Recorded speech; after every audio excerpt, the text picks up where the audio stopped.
37 days old hybrid ang unang area na nato. Muna ni siya guys ang sitwasyon. Isa ka semana na humanta nag-apply sa insect repellent o pang depensa sa fungus. So muna ni siya karon ang iyang sitwasyon. Wala ay nakita pa nato nga itlog sa lipis-lipis, meaning effective ang atong gi-apply. So mahitabo karon ato na pud ni siyang tagos-tagoson. Latas-latason ang tunga.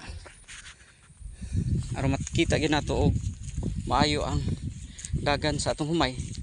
Kay kung sa kilid ra ta sig libot-libot na di nato klaro kung sa tunga gilabtan ba.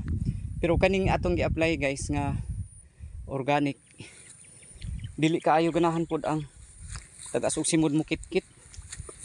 Murag kuan ba, luoron pod sila.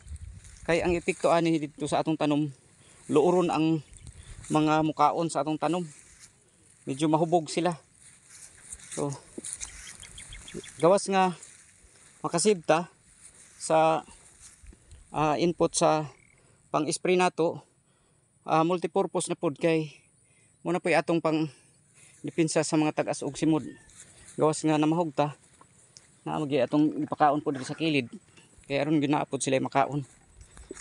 So di na pod ta problema kaayo. Pero lagi hapoy panagsa. Pero panagsa na lang kanina sa kilid-kilid oh. Kumbati ra kita guys, di kita pa-epekto sa mga pagsuway sa ato sa mga farmers. Murag ang ato na pong sa gabon karon, sorry. Ang ato na pong sa gubangon karon, sa gubangon ang kini na pong presyo mo gini atong sa gubangonon, kay ang presyo sa atong nahibaw-an murag 10 pesos na lang. So igo ta mag-harvest, murag looy na kita kaayo ani. Kay murag 10 na lang daw ang 10 para daw ang presyo. Ingon nila. Kay mahimo. Kay may ilang pinalitan. Kumbate rin gyapon ta kay basig mo angat ra mo taas-taas. Ito sang panirahaning mga banga guys. Kay nahihubsan ang tubig, meaning na ani drainage sa ani, nay outlet sa tubig ani ara.